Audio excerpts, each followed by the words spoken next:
Private equity, okay, and is just the investment in private companies.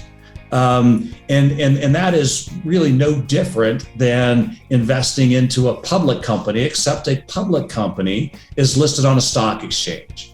It has a ticker symbol, and you can invest in it that way. But many of the private companies that you can invest in, they are generally invested in by a big fund, and you get access to that fund. But many of the names, for example, of private equity firms, Cole Haan, Haagen-Dazs, Toblerone, chocolates, these are all private companies.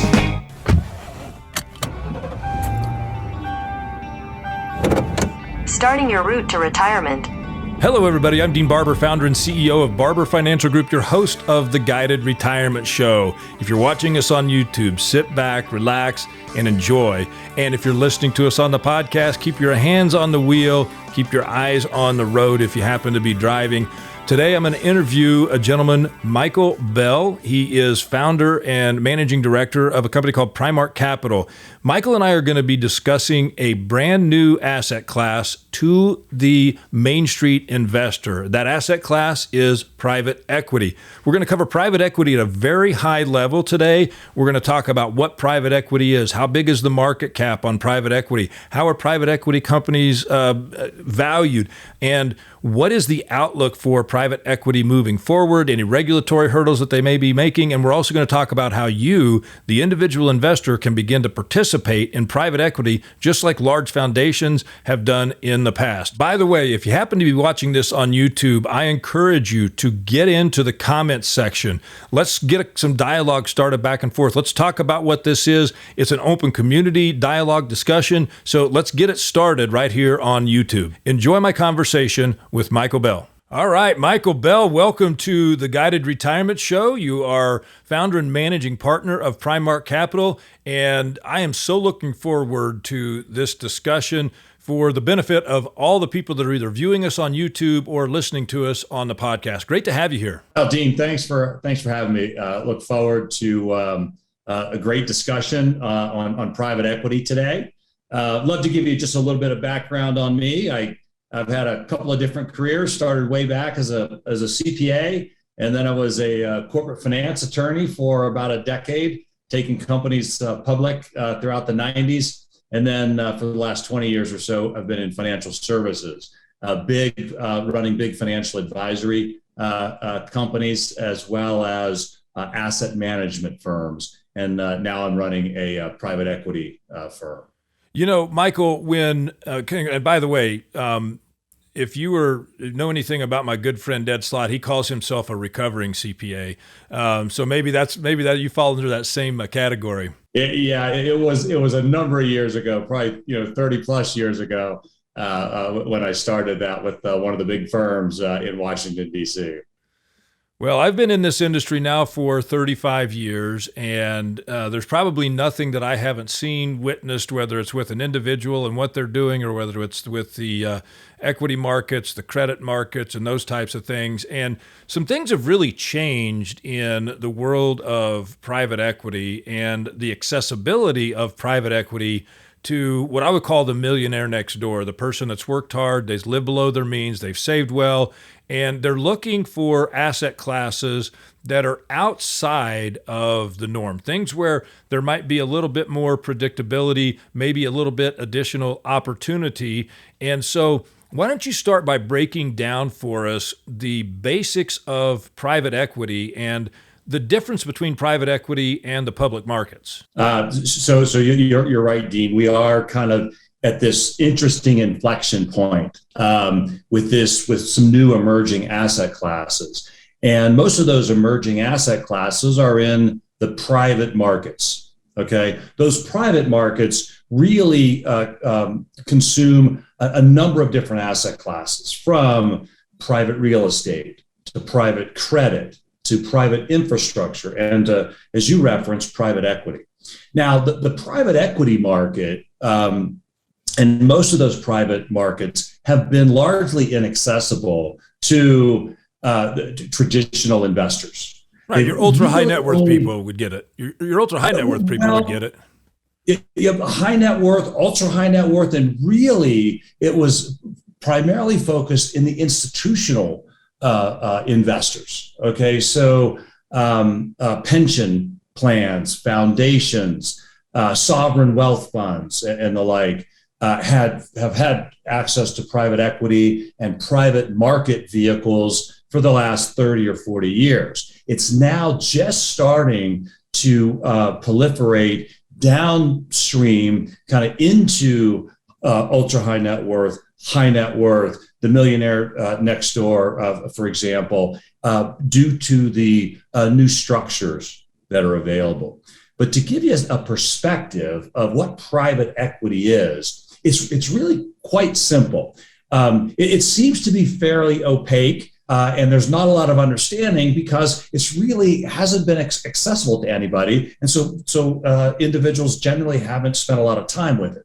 But private equity, okay, and is just the investment in private companies. And that is really no different than investing into a public company, except a public company is listed on a stock exchange. It has a ticker symbol, and you can invest in it that way. But many of the private companies that you can invest in, they are generally invested in by a big fund, and you get access to that fund. But many of the names, for example, of private equity firms, Cole Haan, Haagen-Dazs, Toblerone, chocolates, these are all private companies. You hear the name and it may sound like, a middle market public company that you've heard of, you're very familiar with, but it's not public. It hasn't gone through the public registration process. It doesn't incur the costs to go public and do an IPO, for example. It's operating very similar to a public company, except it's privately owned. Okay, let me just back up here because I see a couple of things that I think people really need to think about here. Number one, when you talk about who has been the historical investor in private equity, and you say pension funds, endowments, sovereign nations, those types of things, one thing comes to my mind with those type of investors that is not synonymous with the investor in the market today, and that word is patience, and an understanding that when they are buying something, they're not looking at this to say what it's going to do in the next 2 weeks, 3 weeks, 5 weeks. They're not checking the ticker symbol on a regular basis. They're looking at this as a value build over a period of time. And so I think there's a big distinction there between what the normal psyche of the individual investor is today, especially in a world of the Reddit type things that are going on. And this is not that. This is something that is designed to build long-term wealth. And so I think that's really important for people to understand. So when and then the other piece of it is if these private companies are selling or you're investing in these private companies, I guess a couple of questions. Number one, why would they do it? And number two, how much control do they give up when they sell to a private equity or investor like that? How does that all work? Great questions. I'll give you some perspective on that. So why would a private company, how do they get financed? And why do they go the private route rather than the public route? Well, let me just kind of put this in context for everybody. Over the last 25 years, the number of public companies in the U.S. market has been cut in half. Okay, 25 years ago, we had about 8,000 publicly listed companies. Today, we have just over 4,000 publicly listed companies. And the reason for that is a lot of the regulation that has been brought to bear to be a public company. Sarbanes-Oxley is something that you've heard of in the past. And to adhere to the Sarbanes-Oxley rules and regulations, there are some estimates out there that it may cost a company anywhere from $5 to $7 million a year that could otherwise be net income to a company that they have to spend to be a public company. Okay. There are also kind of quarter to quarter reports and reporting obligations that public companies have. And investors are a little bit fickle. That if a public company, misses an earnings report by 2 cents a share, then, the stock may drop by 3%, 4%, 5%. Really, in that company, when you really think about it, nothing has really changed with that company from yesterday to today, except it's worth 5% less. So that variability, okay, and that investor behavior, and the overall costs of being a public company drive a lot of companies away from that, okay? So what are their other options? In private equity, the private equity business has grown massively over the last 25 years. It is now a $4 trillion industry, okay? $4 trillion have been pumped in to private companies from sovereign wealth funds, from big foundations and endowments, ultra high net worth individuals, family offices, for example. And they are now funding these private companies. And a middle market private company, when they have the choice of, do I want to go through the quarter by quarter scrutiny and all the additional costs and regulations of being a public company, or do I want to be over here and be a partner with a private equity firm? So many more companies are taking that option because they give up no additional control in that. Because when you think of a private equity firm, what a private equity firm is attracted to a private company because of the success it's had. So, and they've seen that success over the last 3, 4, 5, 10 years, and they want to invest in that success and enjoy that success with that private company. So traditionally, private equity firms, they may buy that company, they may buy 100% of that company, but they want the management team to do what they've been doing, the exact same thing that they've been doing for since inception. Because that's what's generated so much growth. And so they generally don't put any constraints on a company, and they try to help that company to the extent they can, provide guidance and support and relationships to that company, because they're now an investor and they want it to grow even faster. And so whatever they can do to support that private company, they will do. So how then, Michael, or how are these private equity companies or these private companies, how are they valued? How often do they get valued? Because I know it's not like a ticker symbol that you can look up because it's not publicly traded. So how does one assess the underlying value or the health of the private companies if they choose to invest in private equity? Those companies are generally valued by the fund that invests in them on a periodic basis. Sometimes it may be monthly. More often it's quarterly. And what normally happens is those private companies, some of them are quite large private companies, and they have the traditional financial reporting that public companies do, but it's just not published, right? They do it internally. And so they do have their weekly financial reports and monthly financial reports and quarterly financial reports. And the private equity investor can look at those reports and see if they're on track. And they will revalue that company, every month or every quarter based on the financial information they get and whether that company is on track, hitting its budget. The best way, Dean, that I can kind of describe it, think of a private company and the valuation of a private company like your house, okay? So you have this big asset, and you sell a house, today, for, $500,000. Okay. Tomorrow, is that big asset, it's privately held, is it going to be valued any differently tomorrow? No. Probably not. Next week, is it going to be valued differently? Probably not. Next month, maybe a little bit. In 3 months, you may see a little bit of a change, but it's a big asset and it doesn't change day to day. And so generally the private equity firms look at the valuation on a monthly and quarterly basis. Would it be fair, Michael, to make a comparison to an individual who may own a group of warehouses? Maybe they own some office buildings, or maybe they have an apartment complex or something like that, and they're looking at that. There's no valuation done on that real estate on a daily basis. What you're really looking for is free cash flow, right? Am I rented? Are things going up in value? Because you're not buying and selling that real estate on a daily basis. And so would that be similar to like a publicly traded real estate fund versus private real estate? Are we thinking about the same thing there? Yeah, perfect analogy on that, Dean.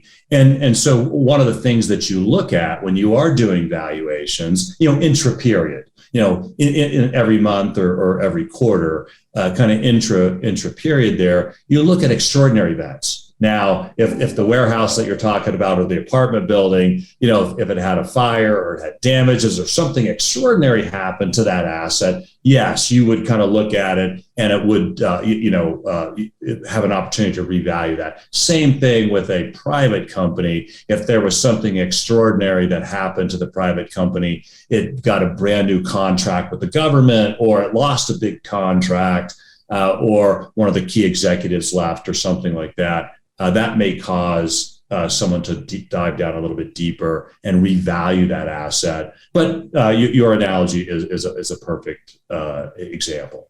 So let's talk about the effects of public policy on private equity as opposed to the effects of public policy on public equity, i.e., let's talk about the Federal Reserve, and let's talk about the easy money policy. Let's talk about the bond buying programs, the ultra low interest rates, inflation. How do those different pieces affect the private companies different than the publicly traded companies? So I don't know that it affects private companies any differently, but it what you do see at the end of the day. So those policies generally affect businesses. Okay. But whether it's kind of an interest rate policy or kind of a new spending policy from the government, what you will see in a public company is you may see an immediate knee-jerk reaction from an investor's perspective that changes dramatically the value of that company today, tomorrow, or whenever that new policy may be announced by the government or something like that. In private companies, there is a lot less volatility in the valuation of those companies because you don't see that knee-jerk reaction. You don't get a new valuation, as you said, on commercial real estate or warehouse real estate, or you get a new valuation on your house tomorrow because something came out in the press today. So you don't have that behavioral finance tendency to create a lot of volatility in the market for private companies. So the prices of private companies are a lot less volatile than publicly held companies. And so therefore, those assets are not really correlated as much with public companies. Okay. And so when public companies move up and down on a daily basis, these assets are much more slow and steady in terms of what you see and how they react to public policies. Right. I think of this in a way that I think about it in simple terms, Michael, is an asset is worth what somebody's willing to pay for it. And if it's valued at anything other than what somebody's willing to pay for it, it's not real. And so we can look at companies today that are publicly traded that might be trading, I've seen some of them at 1,000 times earnings, like Tesla, for an example, which is it's just outrageous, right? And then you look at the broad-based markets that, a fair price to earnings ratio on a broad-based market is a 15 to 16 times earnings. But then you get up into these periods where price to earnings ratios on publicly traded companies are up in the mid-20s. So can you give us an idea from private companies to public companies, Are they valued the same way based on a price to earnings? Do they attach something similar to the private companies as the public companies as a price to earnings ratio? They looking at cash flow, price to book. How does that all work out? It's generally the same valuation methodology. Okay, from a cash flow, an enterprise value perspective. But what you do see there is, again, it's driven by the volatility. The price to earnings, the valuation of public companies is about 7 turns higher than private companies, and there's a much more moderation in the valuation and the fluctuation of values in private companies, as I said previously. So, you may, kind of look at the S&P and the valuation there as, kind of pushing, 21, 22, or, whatever gauge you look at, maybe even a bit higher than that, where in private companies, similar sector, similar industry, kind of across the board, you may be at a 15 or 16 times earnings. And you don't get the same frothiness in private markets that you traditionally see in some public markets, and we're seeing today in a number of stocks. So would it be fair to say it's more difficult for the private equity market to get extremely overvalued because you have more intelligent investors that are really looking at the underlying fundamentals of a company and what they're really willing to pay for it and what's it really worth? Would that be a fair way to look at that? So I think you're right down kind of the middle of the fairway on that one, Dean. What you're seeing is on the private side, I don't know that they're more intelligent investors, but you have professional investors. You have a team of professional investors that are looking at a company and they are valuing that company. Where a lot of the times in the public markets, that valuation is based on maybe just retail behavior.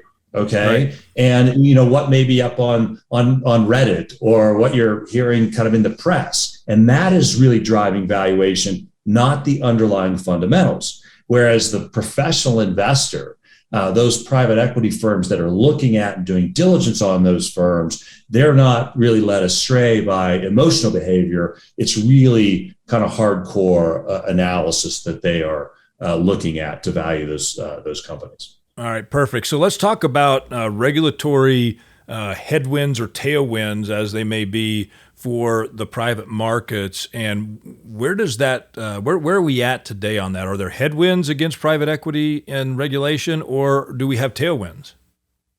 Well, as I started out, I believe that we are in the start of a mega trend shift into private markets, opening up private markets to a much broader investor set. Okay. And when you typically see something like that type of movement, there is typically a lot of regulatory headwinds. And because the regulators want to make sure that they have a handle on this new asset class, and individual investors are not going to get taken advantage of, or something like that. And a good example is cryptocurrency, right? It's kind of hot right now, and the regulators are, having a lot of discussions in Washington, from the SEC to Congress, about, how do we regulate this? What type of regulations do we put in place? How do we protect investors?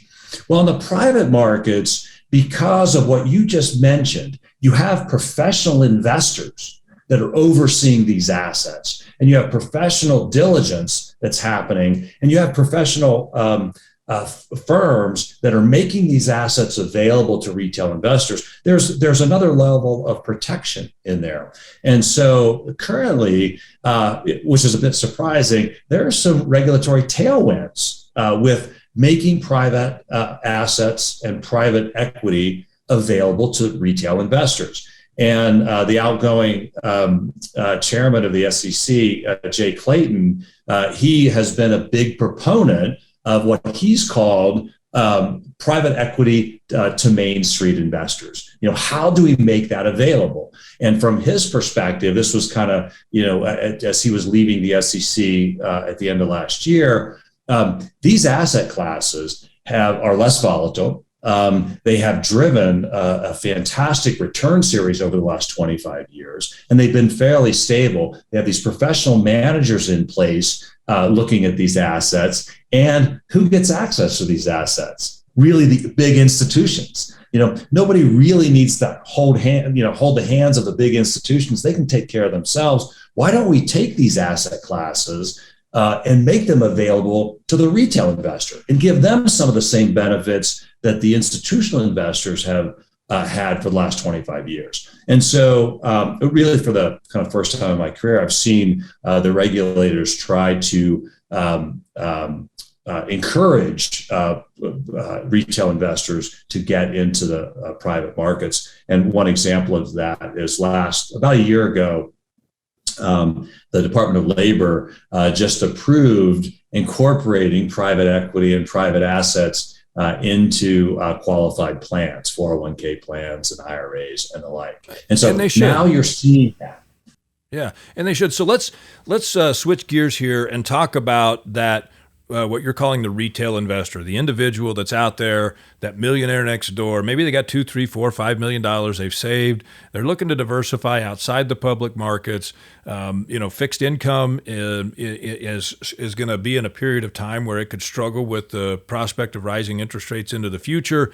And so people are saying, all right, well, what's my other choice? And so I think private equity does make a choice for that. But then that comes down to a couple of really important questions that I think people need to consider. One is time horizon when you decide to invest in private equity. How long should you plan to hold that? Liquidity, how liquid is the private equity that's available to the retail investor? And those two things I think are critical for people to understand. And then number three would be what percentage of a person's equity portfolio should be private versus public? So three great questions for you there. I hope that great questions there, Dean. So I'll go off of maybe traditional private equity and kind of bring it down to some of the flavors of private equity that you're seeing now for retail investors. So private equity, when they're invested, and you referenced this previously, by foundations, institutions, endowments, sovereign wealth funds, they have a very, very long investment horizon in decades. 20, 30, 40 years. That's what they're looking at because they're investing those assets for a very long time. And so they have a long dated mindset to begin with. And traditional liquidity in a private equity firm, a private equity asset, is anywhere from 7 to 10 years. And what that means is you write your check today, and some of the investment minimums are very, very high in traditional private equity. It could be $10 million investment minimum. You write a check today, for $5 or $10 million, and you don't see a return on those assets for 5, 6, 7, sometimes 10 years. Okay, so that's why you have to have kind of the long-term mindset on those companies. Now that's traditional private equity. That's not what's coming to Main Street, though, right?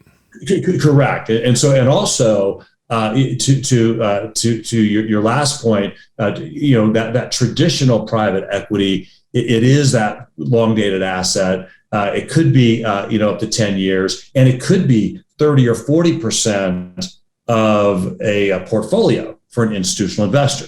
Now, let me contrast that with some of the stuff that you're seeing in the products that you're now seeing in the retail market, if you will. And what has happened is what caused some of these products to become available is product providers have been able to bring down the time horizon. And so now you can get a liquidity, not 7 to 10 years, but you can get liquidity every quarter. Not like assets that are traditional mutual funds where you see daily liquidity. You can get in one day and out the next. In some of these new private equity assets, you can get in on a daily basis, but you may not be able to get out until once a quarter. Okay, so right, and then on that though, there's not even a guarantee that if you wanted to liquidate your entire position that you could, right? There are some limitations on that. Right. So people need to be aware of that. People need to be aware that there are again, the liquidity is quarterly on most of these vehicles, and these vehicles are called tender funds and interval funds. The liquidity is quarterly. It's not guaranteed. If there's a run on the bank, for example, then there's going to be some limitations on that liquidity. And then when you get down to allocations, was kind of the last part of your question, in terms of how much do people allocate, investors, how much do they allocate to private assets? Well, that's where we look at financial advisors to really help with that individual client, where their entire assets are allocated, and what would be appropriate for them given their time horizon and given their need for access to cash or capital.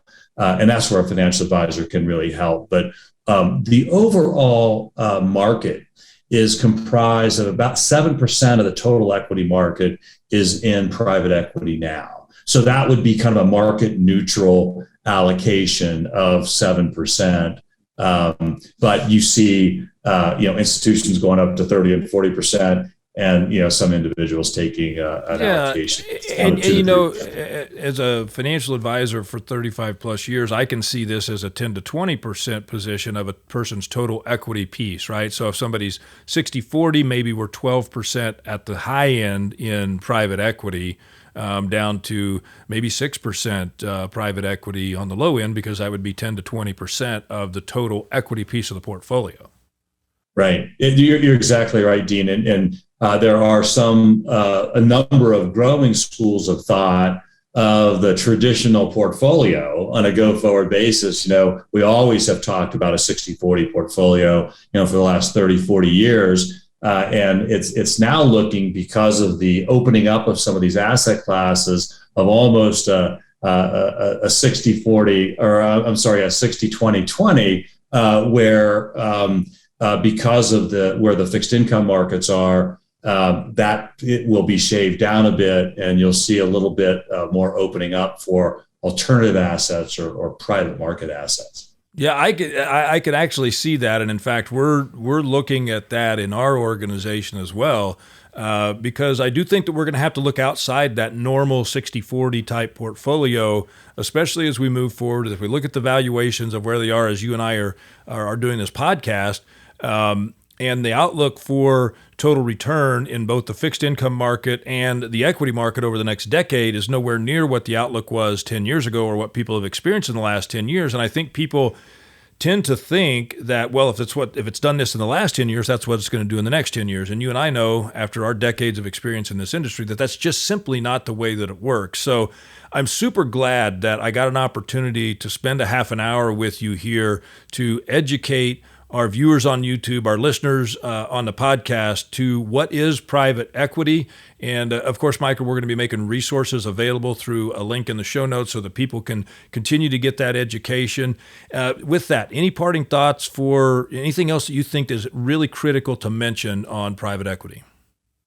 Yeah, I think it is this growing asset class. I think one of the biggest things about this asset class is education. Okay, understanding what it is, how it can benefit your portfolio, and what it can do overall, and why it would be beneficial. So I think most of that education will be driven primarily through financial advisors, but I think that's a huge part of the growth of the private markets and private equity as we move forward. Well, one of the things that I like about what Primark is doing from a private equity standpoint that is so different than what you've seen, what I'll call product sponsors in the past do, is it's transparent. You know what's going on. You're not locking your money up for a period of time. You're not paying advisors commissions to sell your products. None of that stuff's happening, right? So this is something that if the advisor that's working in the capacity of a true fiduciary says, hey, this makes sense for X percent of your portfolio, it's not because there's something in it for the advisor. It's because it's directly benefiting the end client, right? So that's why you're saying, taking that private equity to Main Street, to the individual people who can really use this to help diversify their portfolio as they near retirement, as they get into retirement, or even for people that are in their accumulation years, as you alluded to earlier, where these private equity investments are being made available in many 401k plans now.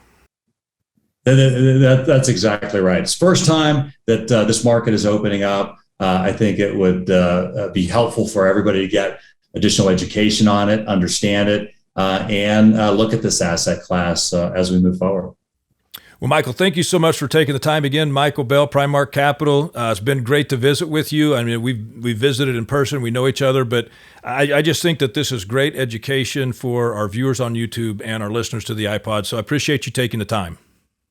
Thank you, Dean. Great to be here. All right. Take care. Well, I hope you got as much out of that conversation with Michael Bell as I did when it comes to private equity. Now, I'll have to admit, I knew everything that Michael Bell was going to answer on that, but I know you didn't. And I wanted to bring it to you in such a way where you could start to digest what is private equity. For those of you out there on YouTube, I wanted to make sure that you give us a thumbs up, subscribe to our YouTube channel, leave comments, ask questions. Let's get a dialogue started. For those of you that are out there listening to us on a podcast, make sure and subscribe to the Guided Retirement Show podcast. And please share this episode with your friends. And in the link in the show notes, you're going to have access to some of the educational materials that Michael and I talked about during our interview. And we'd be happy to visit with you about how or if private equity makes sense in your personal portfolio. Thanks for joining me here on the Guided Retirement Show. I look forward to our next episode.